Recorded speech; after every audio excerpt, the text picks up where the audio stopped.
Hello everyone and welcome back to It's Personal. I am Mona and today's video is a supercut of the entire Color Along Farmhouse / Farm Barn series that is on YouTube for this channel. I decided to put together this supercut because I wanted to have one video that had the entire process in it. Well, the entire process is not an almost 9-hour video. Thank goodness for editing, because you guys would not stick around for a 9-hour video. It would be a bit much. So I ended up speeding it all up into an hour 25-minute video, so you can see the entire process without me interrupting it, and you guys can see the process of how it comes together. This was not all done in one sitting. This was not a 9-hour sit-down coloring process. That was not the point of the Color Along, this first Color Along series, or this first season. Like a friend told me, this is going to be season 1 of many. The point of it was to do a real time, like 35 minutes to 45 minutes. Some of them were a little bit more than that. To give you guys an idea of what you can accomplish realistically with color pencils in a set amount of time. Now, some people color faster, some people use different techniques. For my technique, this is the speed I could do it at. So it took me in total plus minus 9 hours to do this A4 size, but it was divided into like 45 minute segments. And those were the color alongs I sat down and did with you all. So this is now a nice little compact, squashed together little video with a little bit of voiceover at the beginning and at the end, because I'm not talking through all of it with you guys. If you want to have the actual real-time audio color along with me experience, you can go watch the individual videos. They are also linked in the playlist on the channel, Color Along Farmhouse, if I'm correct, or Farm Barn. Either way, I can't remember now precisely, but you will find it on you will see the thumbnails. It is very clear. This process of this project was actually really, really nice. It started off as a, where is it gonna go? And then it went somewhere really, really cool and really beautiful. And it has this entire autumn vibe to it. Like the houses like this really vibrant red color. The barn is gonna be like this green, blue tones. And then you get this little bright little pops of the flowers in front, and this beautiful purple, I think it was purple pink orangey skyline, sunset, sunrise, whichever way you want to turn it. And even those trees in the background later on are going to be those autumny greens and oranges and yellows. And I just love the process of this project. It was really time consuming, and at points my friends were telling me, it's like, Mona, but you spent 35 minutes coloring like bushes in flowers. And I'm like, yes, because depending on the process, depending on the medium, depending on how you work, it's going to take you a different amount of time. For me, this series started off very long. The episodes were in the initial episode, I think the first 2 episodes were really long, because I was trying to get into the flow of talking and explaining and chatting to everyone while I was coloring, so it took me a bit longer. And then I realized, okay, fine, if I do a little bit of planning beforehand, I can make the video shorter, get set goals done, but also enjoy the process of it, because that is what my channel is about: enjoying the process of creating your art, enjoying what you do, so you can fill up your cup for whatever life throws at you, whatever your next thing is you need to do, whether it is work or family or other responsibilities. So when you sit down and do your art or you do your hobbies, you need to enjoy that time. You need to make the most out of that time you have, whether it is 20 minutes, 15 minutes, 35 minutes, an hour maybe, if you're lucky.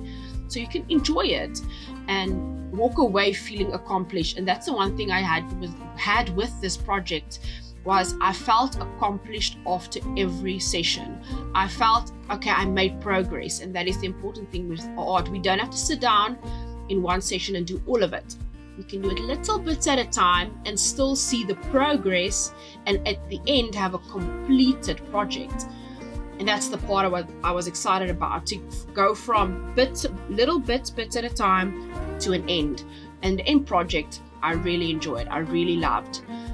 And yeah, I hope you guys will enjoy this video. It's a bit of a long one. I know it's long, but it's worth, the sped up version is also worth the watch. You can put it on in the background while you're doing your washing or your laundry or whatever the case may be, and just look up once in a while to see, how the progress, how it's going, how it's progressing to the end result. And yeah, what did I learn from this video? What did I learn from this project? I learned a little bit more about color theory and how to be a little bit more mindful when I choose certain combinations of colors. My main example and part I learned from this video was the fence in front. That in contrast with the rest of the image. You will see when I get to it. That fence is going to be a bluish green tone. Not just more blue. Yeah, it was a lot more blue than it was green. With the wood kind of, how should I put this? The wood, I was trying to get like the effect of worn out wood.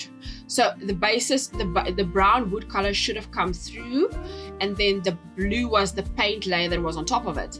But I kind of picked the wrong blue. I think I picked the wrong blue for this project. So it was very contrasty to the rest of the autumny warm vibe tones of the image. But that was a learning process for me, because that kind of inspired me to go and sit down and think about color theory a little bit more. And all transparency, I don't have any training, or I didn't study anything color theory wise. I've just always loved the idea of mixing, whether it was way back when I started with scrapbooking, or later on when I went into doodling, and then like watercolor painting and stuff. I always enjoyed the process of combining colors and mixing things and seeing what I can get out of it. And that's what I tried to do with this image, is trying to find a harmony with all my colors and find a theme, a color theme. And that's kind of what inspired me with that fence. When I reached that fence and I realized, ooh, it doesn't look that nice, I realized I wanted to go and see some more and learn some more on the color theory stuff. So what I ended up doing was I've recorded a video now of me doing a project, just doing the primaries, secondary and tertiary colors in a little, I'm not going to spoil it, in a little shape, or a little project I did, something that's visually appealing to me as well, but also gets the message across, or the idea across, of how color theory works to some extent, or how I understand it in its most basic form. So yeah, that was the end result. That was something I learned from just doing that fence and realizing, oh, this is not it doesn't match up with it. It's not complementary to the rest of my image. It still looks fine, because I ended up using some of those same blues at way at the top of the image in the background. So I think it did balance itself out. But if I could change it, I probably would. But there's no way to change it, so we are not even going to try. What else did I learn from this project? I think for my specific style, if I think about it, this is why I say it's a style choice. The way I color is not going to be the same way you color. It's the same with painting and the mediums we use for our art and all of those things. It's not the same for everyone. But I think something I want to try is, if I want to get better at coloring on this scale, I need to learn that I don't need to burnish everything. That is the original image I did. You'll see that in the shot right now. I don't need to burnish all of it to make something look nice. I can layer up to a point until the color is saturated onto the paper, and then maybe I can add in a little bit more later. But the way I tend to color is I end up saturating the paper, burnishing the paper, and then I cannot go back later on and add something else or change up something else. That's something I kind of want to try and work on for the future. But that is slow progress things. That is slow little learning things I want to do. I see the Series Stampy Cup. Now, throughout this project, there was a Series Stampy Cup that a dear friend of mine gave me, and that was the pencil container. Now, going forward, that will be the pencil container for eternity, for projects I do like this, because I ended up pulling all my pencils from the Kalour set, 300 sets I have, and all the pencils I used in this project went into that cup, and every week or every time I recorded, I added onto it, or I took out of that cup to reuse. That's kind of a technique I learned from Lindsay the Frugal Crafter on YouTube, where she uses the same mixes of paint on her palette throughout to try and get that harmony. So all the colors complement each other, and it's not like you pick a random color from either your palette or your color or your pencil collection again and try to force that to work in your image, but instead use the pencils you already have to fill in a little space or work through a problem you have in a space that you've colored. So yeah, that was kind of cool. The Series Stampy Cup was really useful for that, keeping all the pencils together. And yeah, there was a lot of pencils used. I actually didn't count them by the end of the video, but you guys can see if someone is brave enough to do a pencil count, I'm guessing it was probably around about 30 to 40 pencils that were in that container. Might be a bit less, might be a bit more, but yeah, whoever is brave enough to count the pencils, you can drop a number down in the comments below. That would be really fun to see. and who watched all the way till the end, and probably who went back to go and recount them. Oh, it's silliness. But yeah, that was a lot of fun. So yeah, I hope you guys will enjoy the rest of this video. I will see you guys at the end. Like I said, stick around, maybe do something else while you're watching. Maybe color your own image for a little bit or paint along on your project. And yeah, I will see you guys at the end when I wrap up this supercut for you. See you guys a little bit later. Toodle-oodles.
back, ready for the conclusions to this supercut video of the real-time but now real-time video of ±9 hours that we squished and compressed down to 1 hour 25 minutes.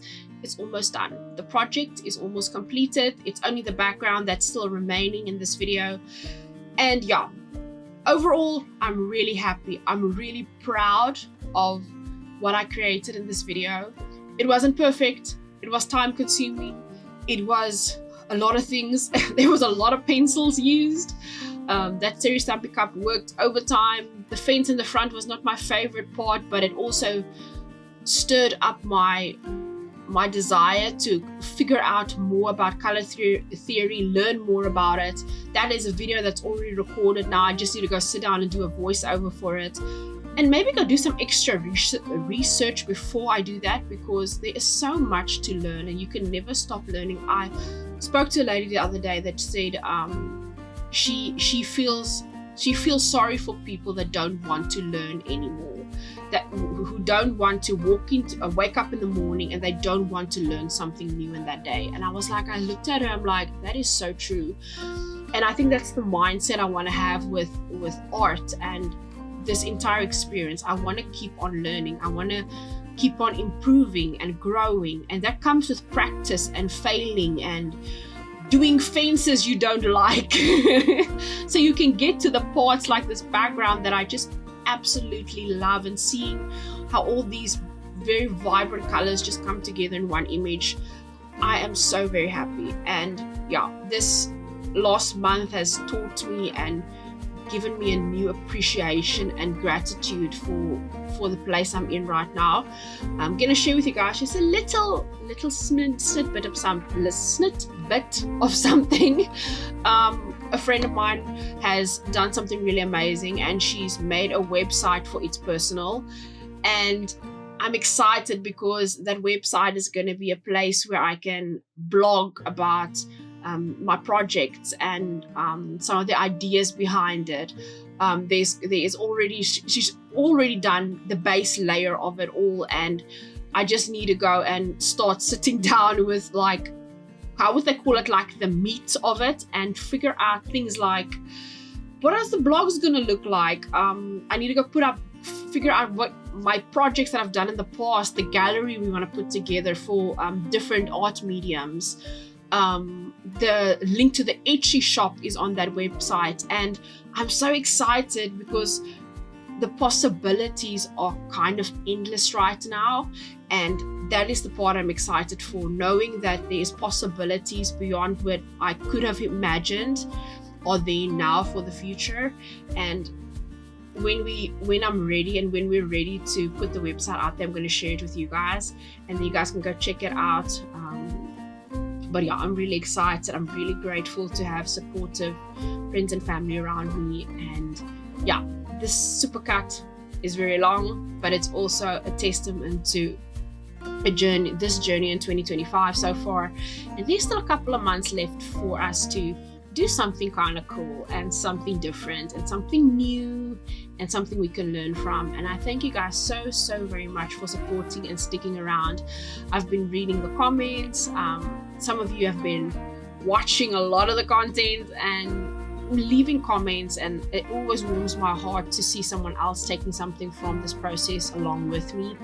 And yeah, I hope to see you guys in the next video. If you did like this project, if you enjoyed the video, you can do all the YouTube things on the screen right about now. And I thank you so much. Thank you for supporting and sticking around, and yeah, doing the journey of It's Personal with me and filling your cups. Enjoy your art and enjoy the journey you're on as well. See you guys in the next video. Bye.